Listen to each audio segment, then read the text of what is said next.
আপনারা জিমেইলের পাসওয়ার্ড পরিবর্তন করবেন কিভাবে, ভিডিওটি সম্পূর্ণ দেখলে আপনারা এ টু জেড সবকিছুই বুঝে যাবেন। হাই এভরিওয়ান, কি অবস্থা সবার? ভিডিওর থাম্বনেল এবং টাইটেল দেখে আপনারা বুঝে গেছেন আজকে কি নিয়ে ভিডিও হতে চলেছে। ভিডিওটি শুরু করার আগে আপনাদের কাছে ছোট্ট একটা রিকোয়েস্ট, আপনারা যদি আমাদের চ্যানেলে নতুন হয়ে থাকেন তাহলে দয়া করে একটু সাবস্ক্রাইব করে দিয়ে যাবেন। আপনারা জিমেইলের পাসওয়ার্ড পরিবর্তন করার জন্য আপনারা সরাসরি প্লে স্টোরে প্রবেশ করবেন। প্লে স্টোরে প্রবেশ করার পর আপনারা আপনাদের প্রোফাইলের উপর একটা ক্লিক দেবেন। আপনারা এখানে যে জিমেইলের পাসওয়ার্ড পরিবর্তন করতে যাচ্ছেন সেই জিমেইল আগে থেকে আপনারা লগইন করে নেবেন। তারপর আপনারা গুগল অ্যাকাউন্ট, আপনারা এই গুগল অ্যাকাউন্টের উপর একটা ক্লিক করবেন।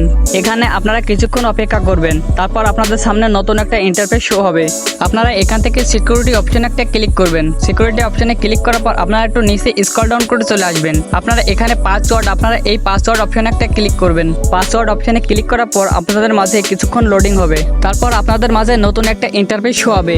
আপনারা এখান থেকে ফরগেট পাসওয়ার্ড, আপনারা এই অপশনে একটা ক্লিক করবেন। এই অপশনে ক্লিক করার পর আপনাদের মাঝে কিছুক্ষণ লোডিং নেবে। আপনারা এখান থেকে কানেক্টিং, আপনারা এই কানেক্টিং অপশনে একটা ক্লিক করবেন। তারপর আপনাদের মাঝে কিছুক্ষণ লোডিং নেবে। লোডিং নেওয়ার পর আপনাদের মাঝে নতুন একটা ইন্টারফেস শো হবে। আপনারা এখান থেকে আপনাদের নতুন পাসওয়ার্ডটি সিলেক্ট করতে পারবেন। তার জন্য আপনারা প্রথমত আপনারা যে নতুন পাসওয়ার্ডটি দিতে চাইছেন আপনারা সেই পাসওয়ার্ডটি এখানে লিখে দেবেন। তারপর নিচে আবার আপনারা সেই পাসওয়ার্ডটি লিখে চেঞ্জ পাসওয়ার্ড অপশনে একটা ক্লিক করবেন। পরবর্তীতে আপনারা আবার এই চেঞ্জ পাসওয়ার্ড, আপনারা এই অপশনে একটা ক্লিক করবেন। এরপর আপনাদের মাঝে পাসওয়ার্ডটি চেঞ্জ হয়ে যাবে। তারপর আপনারা এখান থেকে গেট স্টার্টেড, আপনারা এই অপশনে একটা ক্লিক করবেন। তারপর আপনাদের মাঝে কিছুক্ষণ লোডিং নেবে। এবার আপনাদের মাঝে নতুন একটা ইন্টারফেস শো হলে আপনারা এখান থেকে ব্যাক বাটন দিয়ে কেটে দেবেন। ব্যাস, আপনার জিমেইল অ্যাকাউন্টের পাসওয়ার্ড চেঞ্জ হয়ে গেছে। আশা করি এই ভিডিওটি আপনারা সম্পূর্ণভাবে বুঝতে পেরেছেন।